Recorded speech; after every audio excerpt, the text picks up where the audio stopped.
The story of the death of Jesus of Nazareth is generally told as a religious icon focused on betrayal, faith, and divine destiny.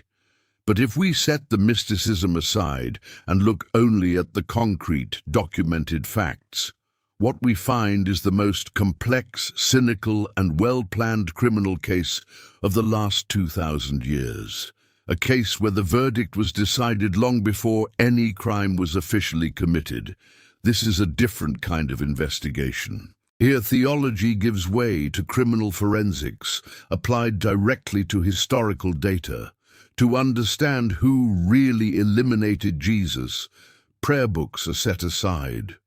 What counts now is cold logic and data analysis. Our analysis tool, Pneuma, cross-referenced information from thousands of documents, including texts from historians like Flavius Josephus and Tacitus, gospel accounts, Roman law codes, and archaeological reports. This tool can cross-reference scattered information and model the social processes of the past to give us a clear view of the facts. The first conclusion the system delivers to us is direct and disturbing. In the year 30, the geopolitical situation in Judea made the elimination of a figure like Jesus a statistical inevitability. It wasn't an accident of fate, nor just prophecy. It was a system correction that the ruling power needed to execute to maintain order.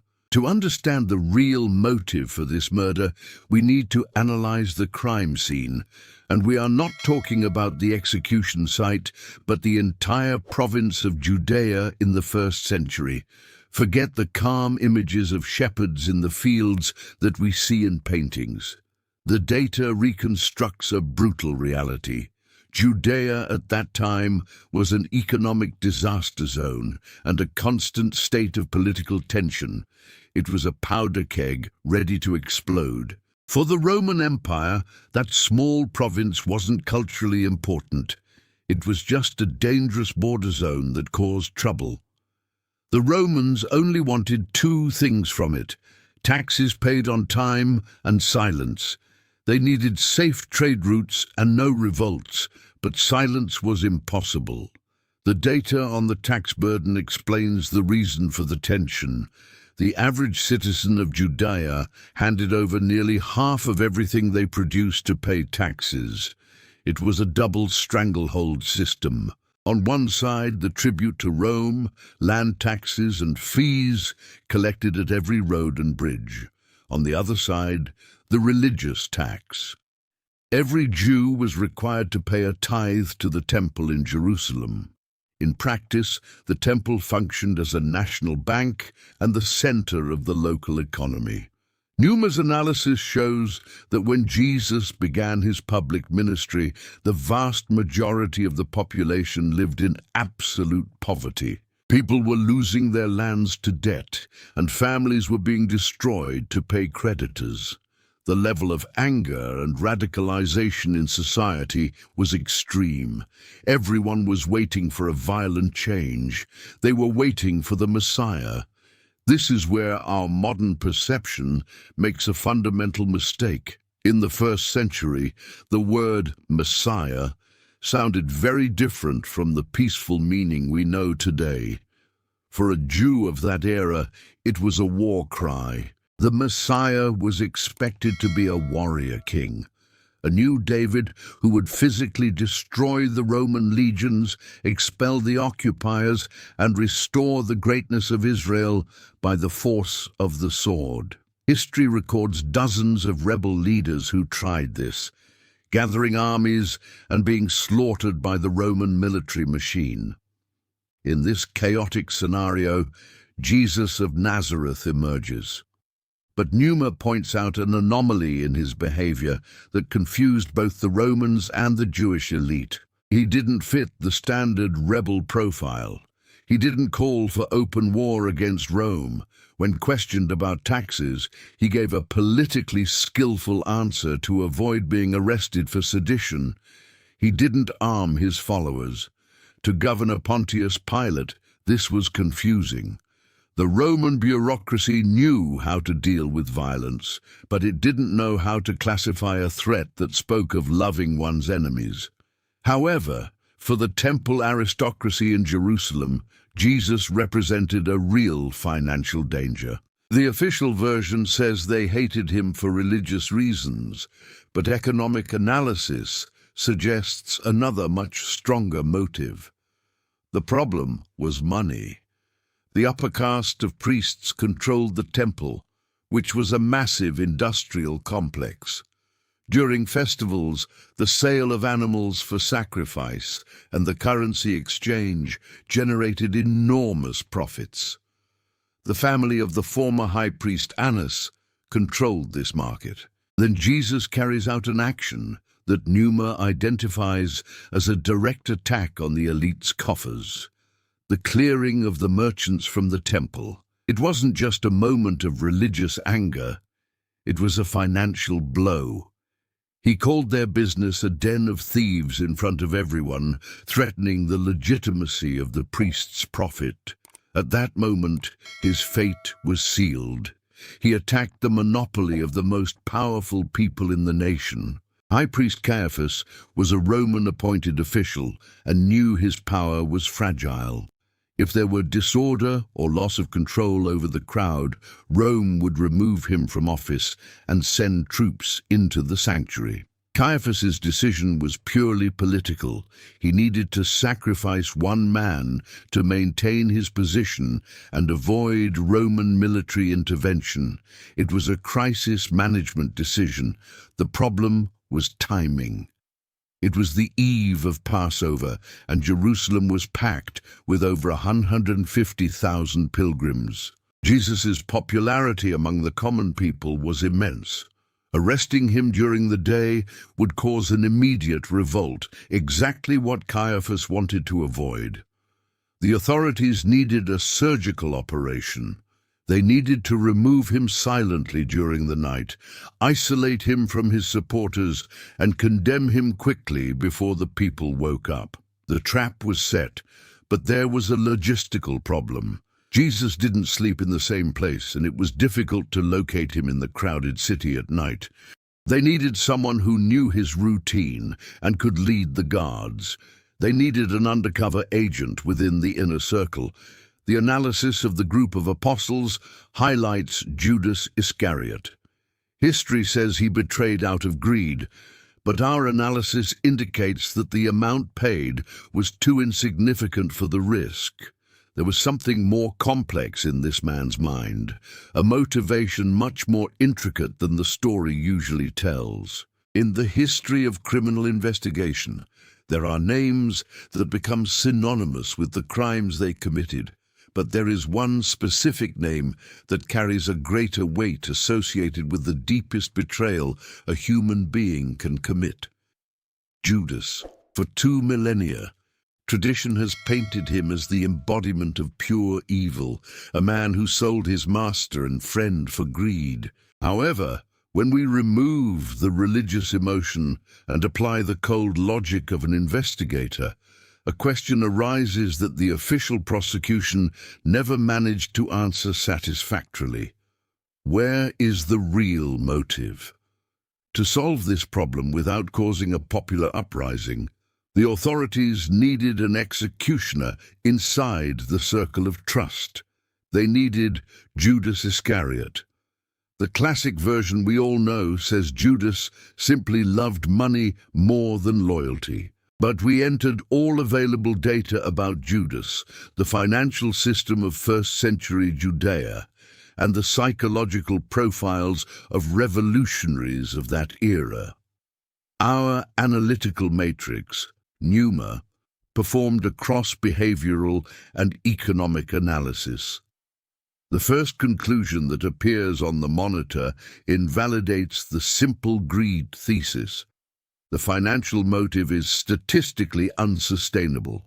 The answer begins with the value paid, 30 pieces of silver. It sounds like a fortune in ancient stories. But what did this value represent in the actual market of the time? Numa processed the numismatic and purchasing power data.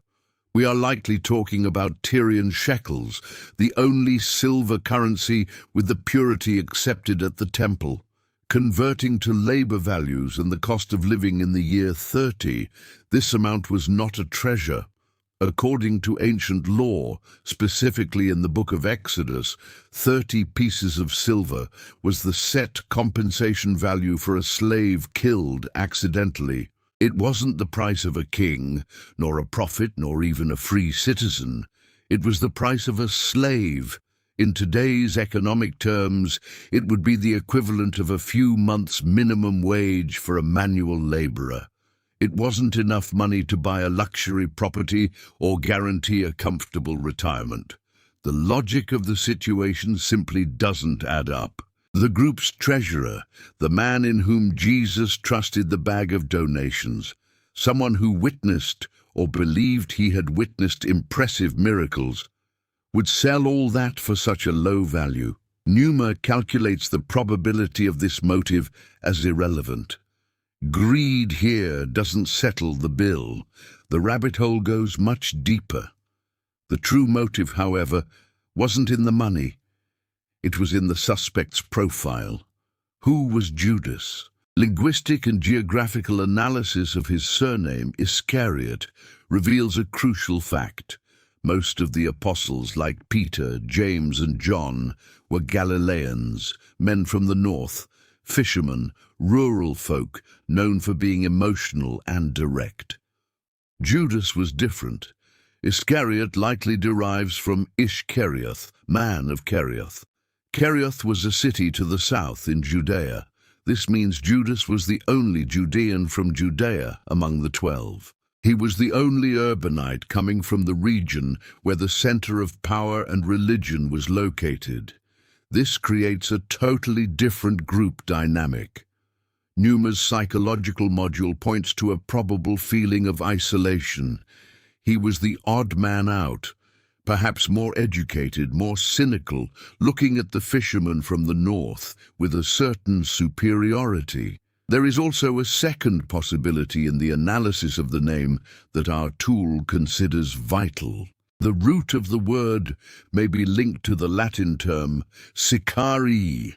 The sicarii were the radical wing of the zealots, political insurgents who carried short daggers under their robes to eliminate Romans and collaborators in the middle of crowds. If Judas had links to this political underworld or sympathized with their ideology, his presence alongside Jesus takes on another meaning. Judas, like many patriots of the time, wasn't just looking for a moral teacher, he was looking for a liberator. He saw Jesus calm storms and feed thousands. For a politically motivated mind, this isn't just a religious miracle. It's a perfect military resource. A leader who solves the logistics of feeding an army and heals the wounded on the battlefield is invincible. Numa models Judas's emotional state in the last week before the arrest. The graph shows a classic curve of disillusionment. The triumphal entry into Jerusalem was the peak of hope. The crowd was shouting. It seemed the revolution would begin there. But what happened next? Jesus did not order the attack on the Roman fortress. He went to the temple, caused a stir, but then began to speak about sacrifice and surrender. He refused political power. To the pragmatic and revolutionary mind of Judas, this was a disaster. The Messiah was wasting a historical opportunity. Here enters the hypothesis that explains everything with much more logic than simple betrayal, the theory of the forced hand. What if Judas didn't want Jesus to die? What if, in fact, he wanted his victory at any cost? An extremist's reasoning follows a dangerous and unexpected path. The master is powerful, but he is too pacifist. He hesitates. He needs a push. If I put him in a life-or-death situation, if I bring the Roman soldiers to him, he will have no choice. He will be forced to use his divine power to defend himself. He will call down fire from heaven, crush the enemies, and the kingdom of Israel will finally begin. This explains why Judas accepted the 30 pieces of silver. It wasn't for profit, but to formalize the contract with the priests, ensuring the soldiers were actually sent. He was manipulating the situation, trying to force a miracle through a crisis. He gambled with history, betting everything. Judas's tragedy was a monumental miscalculation. They spoke different languages. Judas spoke the language of war and strategy. Jesus spoke a language that Judas could not decode. This leads us to the technical details of the operation. Exactly what did the priests pay for? Jesus was a public figure, known by everyone in Jerusalem. It wasn't necessary to pay to identify him. What Judas sold was not the identity, it was the logistics. The value of the information was in the where and when. The priests needed a window of opportunity away from the crowd. They needed to know exactly where Jesus would be isolated in the darkness to perform an extraction without witnesses. The Garden of Gethsemane, a private and walled location, was the perfect blind spot. Judas's reaction after the condemnation confirms our analysis. If he were just a cynical mercenary, he would have taken the money and vanished into the crowd of pilgrims. But the records show the opposite. When he saw that Jesus was condemned, note that condemned and not reacting with divine power as he expected, he collapsed. The plan failed. The master didn't fight. He surrendered.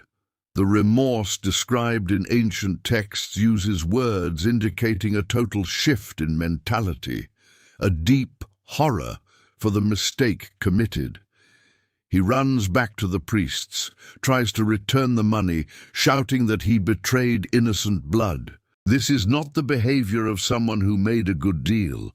It is the despair of someone whose political plan resulted in disaster. The priest's response was of a frozen cynicism.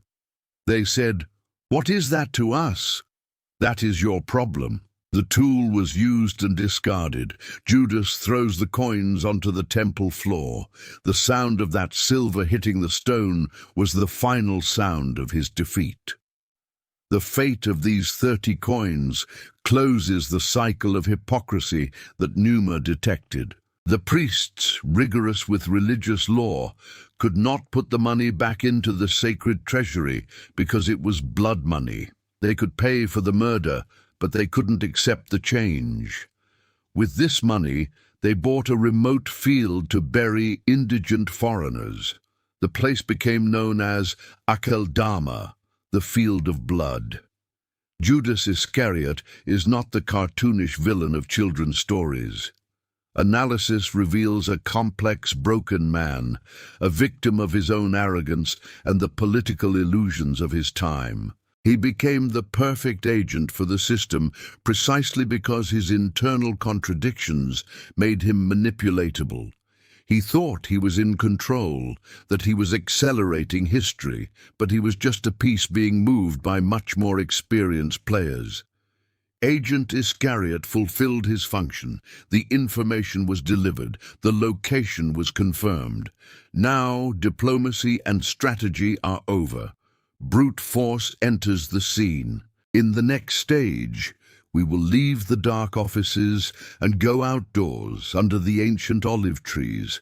We will analyze the military operation at Gethsemane and understand why arresting a single unarmed man required mobilizing a force capable of starting a war. The night is just beginning. The image we have of that night is usually silent. A quiet garden under the moonlight. But historical data entered into Numa reveals an opposite scenario. If we could capture the sound of that moment, we wouldn't hear crickets, but the rhythmic noise of hundreds of boots marching, the metal of armor, and the crackling of torches. It wasn't a simple police action, it was a large-scale military operation. We arrive at the Garden of Olives, Gethsemane.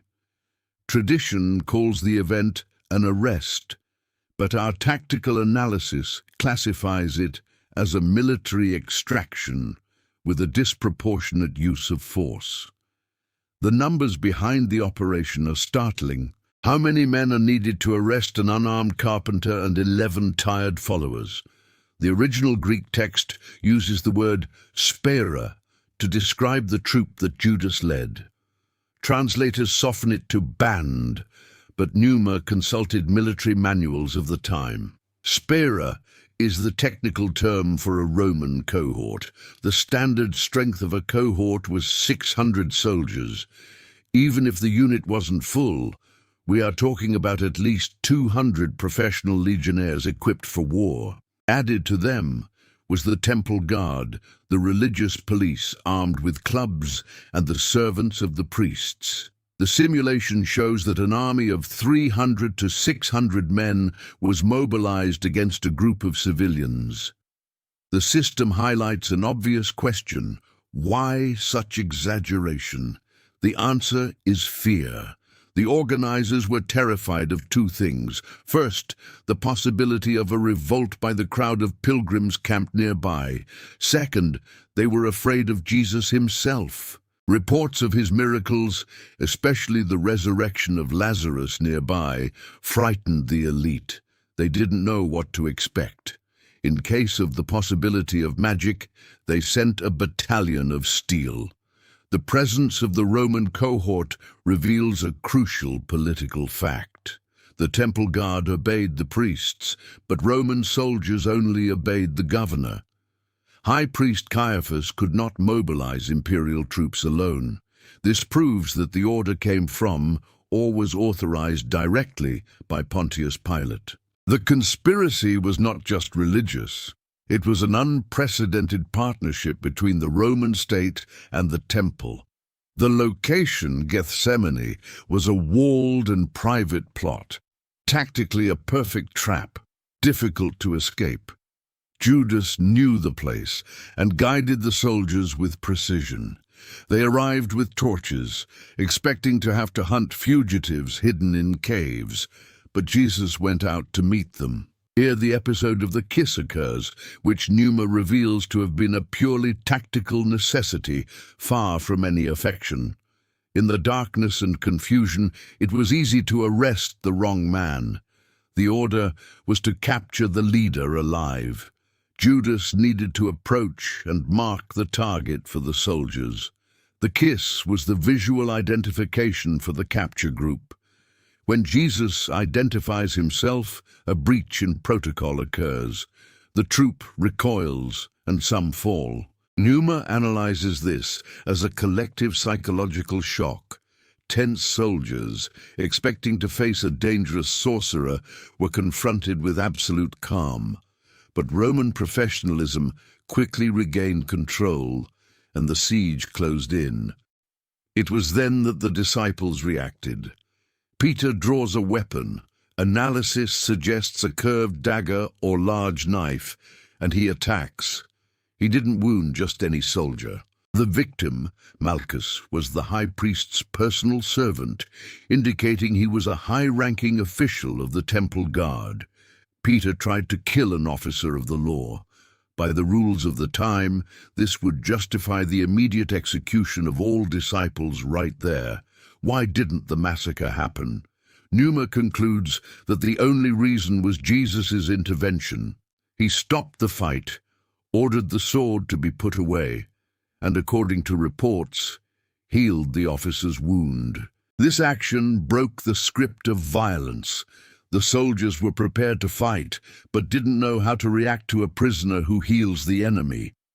This moment of confusion allowed the disciples to flee, and they fled in panic, abandoning the master in the darkness of the Kidron Valley. The primary target was immobilized and treated as a high-risk terrorist. The troop commander, a tribune, a high rank that confirms the seriousness of the mission, ordered the withdrawal. Now the legal nightmare begins. It was between midnight and 1 a.m. By law, a prisoner should go to a cell until dawn, but they took him directly to the high priest's house. It was a legalized kidnapping. Haste was vital. They needed a formalized conviction before the city woke up and realized what had happened. It was no ordinary arrest. It was a state operation. Peter's armed resistance almost caused a disaster, but it was neutralized by the defendant himself. Jesus is now in enemy custody, and the most unfair trial in history is about to begin. Justice is usually represented as a blind, impartial lady, but what occurred in Jerusalem in the hours before dawn that Friday had nothing to do with impartiality. In our database, Pneuma classifies this event as a judicial murder. Forget modern courts with lawyers and rights. Jesus was dragged to a private mansion in the noble part of the city, where the Sanhedrin elite awaited him for a process that already had the verdict written before it began. We loaded into Pneuma the text of the Mishnah, the code of laws that governed the Jewish judicial system of the time. When comparing what the law required with what the judges did, the result is scandalous. The system identified 18 fatal violations of the penal code. Any one of them should have annulled the process. Let's audit this night. The first violation was the time. The law strictly forbade capital punishment trials during the night, as darkness favors error. But they judged Jesus at dawn in a rush, before the city woke up. The second was the calendar. It was the eve of Passover, and courts were forbidden on holy days. They broke their own sacred calendar. The third violation was the location. The Sanhedrin could only decree death in the official hall of the temple. Jesus was judged in the living room of High Priest Caiaphas. It was a clandestine meeting, not a legitimate court. There was also the issue of witnesses. The prosecution depended on 2 matching witnesses. They brought in paid people, but even then they couldn't align the stories. The case was collapsing due to lack of evidence. Jesus remained silent, which irritated the judges more than any scream. Caiaphas, seeing the process sink, committed the most serious violation. He demanded that the defendant incriminate himself. By law, no one could be convicted by their own confession. But Caiaphas asked the fatal question under oath: "Are you the Christ, the Son of God?" It was a trap. If Jesus said no, he lost everything. If he said yes, it was blasphemy. Jesus responds by quoting a prophecy from Daniel, stating he would be seated at the right hand of power, a substitute for the name of God. This was claiming divine equality. Caiaphas tore his robes, another illegal act for a high priest, and forced the vote. The voting was also irregular. It should have started with the youngest, but Caiaphas imposed his will first. There was unanimity for death. Curiously, the Talmud says that if a defendant is convicted without a single vote in their favor, they must be released, as it indicates court bias. Everyone voted for death, proving the conspiracy. The sentence was immediate, ignoring the legal 24-hour reflection period required in capital cases. What followed was a total loss of dignity. Respected judges began to spit on and hit the defendant. Meanwhile, in the courtyard, Peter denied knowing Jesus 3 times, destroyed by fear. Pneuma's audit is conclusive. That was not justice, it was bureaucratic elimination. But Caiaphas had a problem. The Sanhedrin had no power to execute anyone. Rome had stripped them of that right. They needed the Roman governor to kill Jesus. But Pilate didn't care about religious blasphemies. Caiaphas needed to change the charge.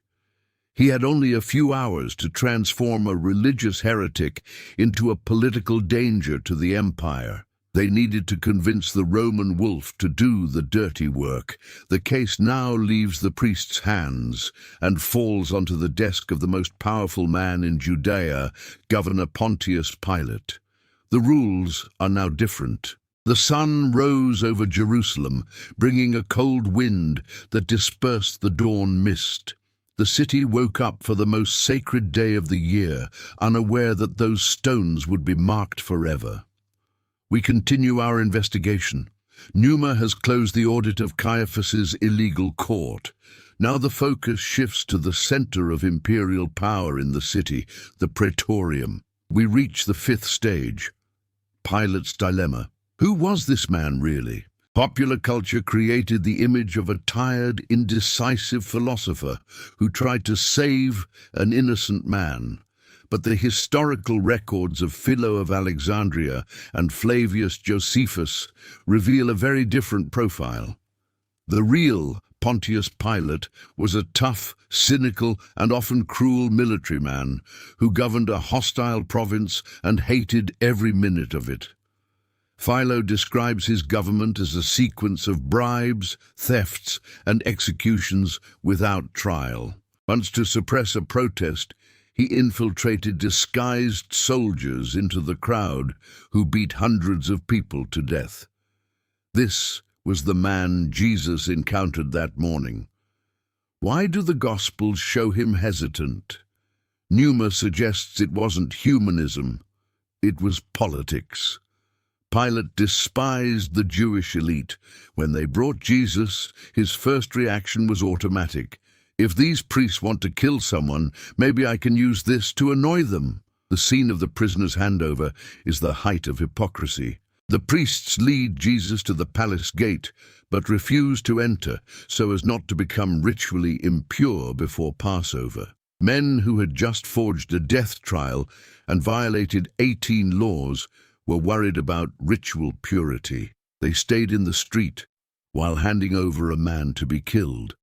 Pilate is forced to come out and asks, "What accusation do you bring against this man?" He needs a legal basis. Here occurs the central fraud of the conviction. In the Sanhedrin, Jesus was condemned for religious blasphemy, but the priests know that means nothing to Roman law. So they change the charge on the spot. They present 3 new crimes: inciting revolt, forbidding taxes, and declaring himself king. The third charge was deadly. The Roman law of laesa majestas was clear. There was only one king in the empire, Tiberius.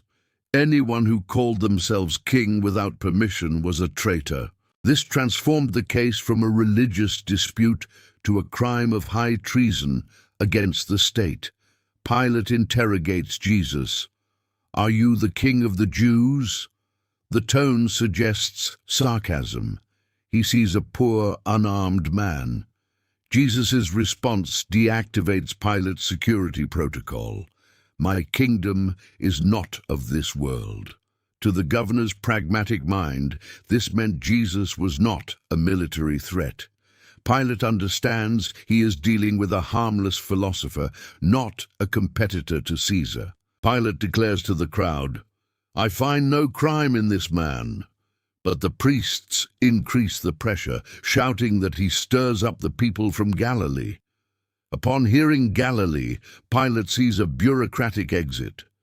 Galilee was the jurisdiction of Herod Antipas, who was in the city. Pilate tries to get rid of the problem by sending the case to him, but the problem came back. Jesus was returned by Herod, and Pilate found himself cornered again. The crowd was growing and getting aggressive. Pilate had a legion, but using force on Passover with the city crowded could start a war. He needed a diplomatic solution. He tries to negotiate, offering a severe punishment in exchange for life. Roman scourging, brutal as it was intended to satiate the crowd's bloodlust without killing the defendant. Pilate wanted to show a broken Jesus and say, "Look, he has already paid." But the crowd had already passed the point of no return. They didn't want blood. They wanted death. Then the priests play the final card, shouting, "If you let this man go, you are no friend of Caesar. Anyone who makes himself a king opposes Caesar." It was a direct threat of political denunciation. Emperor Tiberius was paranoid, executing anyone suspected of treason. Pilate knew his position was fragile. If a letter reached Rome saying he protected a usurper, he would be dead. Numa calculates the equation in Pilate's head. On one side, the life of an innocent, on the other, his own career and life. The choice was obvious. Justice was a luxury he couldn't afford. Pilate prepares to give in, but first asks for water and washes his hands in front of everyone. He used a Jewish ritual to mock the accusers, transferring the guilt to them. The crowd accepts, shouting for the blood to fall on them. Pilate was not a victim. He was an accomplice. He knew the truth, but sold an innocent man to save his office. The case was decided, but before the final sentence, there was that brief interval of the meeting with Herod the fox. In any power system, when a decision is dangerous, the rule is to delegate. Pontius Pilate, cornered by the pressure of the priests, tried to use this tactic. Upon learning that the accused was from Galilee, he saw a legal loophole to get rid of the problem. We enter the sixth stage of the investigation, the Herod factor and the crowd's choice. It is a moment of unique psychological complexity. Numa tracks the prisoner being taken from the Roman court to the palace where Herod Antipas was staying. Antipas, son of the great tyrant Herod, was a weak ruler whom Jesus once called a fox. In the culture of the time, an insult describing someone treacherous but cowardly, a political con artist without the strength of a lion. The meeting between the fox and the lamb was an anticlimax for the king. Herod didn't want justice, he wanted entertainment. Haunted by the guilt of having executed John the Baptist, he feared Jesus was the prophet returned, but upon seeing him bound, he only wanted to see a magic trick. "Perform a miracle," he asked. But Jesus remained in absolute silence. He debated with priests and talked with Pilate, but for Herod, he didn't say a word. Numa interprets this as the most severe moral judgment of the entire process. With Pilate, an ignorant pagan, there was dialogue. With Herod, who knew the truth and killed it on a whim, there was nothing left to say. Jesus treated him as someone spiritually dead. Humiliated by the silence, Herod chooses mockery instead of execution. He has Jesus dressed in resplendent clothing, likely an old white robe. The color white, used by political candidates in Rome, was a visual joke. You want a king? Here is the candidate. Herod transformed him into a harmless caricature and returned him to Pilate, sending the political message that the man was crazy, not dangerous. Jesus returns to the Praetorium. Pilate's maneuver failed. The crowd is now larger and more aggressive. Pilate tries his last card, the Passover amnesty, offering the people the choice between releasing Jesus or a prisoner named Barabbas. Numa corrects the traditional view that Barabbas was a common thief. The historical term used was lestai, a word designating armed insurgents. Barabbas was a rebel leader, an urban guerrilla who had killed Roman soldiers. For many there, he was a hero of the resistance. Analysis of the manuscripts reveals a disturbing coincidence. Barabbas's full name was Jesus Barabbas. Bar Abba means son of the Father. The scene is symmetrical. Pilate places side by side two men named Jesus. One is the Son of the Heavenly Father, preaching love and a spiritual kingdom. The other is Jesus, son of an earthly father, preaching revolution, hatred, and a political kingdom conquered by force. Pilate unwittingly organized a plebiscite on what kind of salvation the people wanted, and they chose violence. They shouted for Barabbas. Numa deconstructs the myth of the fickle crowd. These were not the same people who welcomed Jesus on Sunday. His Galilean supporters were outside the city. The crowd at the court was the urban elite, temple employees, and professional agitators mobilized by the priests. They chose Barabbas because he represented immediate action against Rome. Jesus, wounded and silent, seemed weak in the eyes of those who desired revenge. Pilate lost. The logic of the crowd won. He releases the murderer and hands over the innocent. Barabbas leaves prison and sees the man who will die in his place. He was the first to be literally saved by the death of Christ. The sentence is given with the words, "Ibis ad crucem." Politics ends here. What begins now is the pure and cold engineering of death.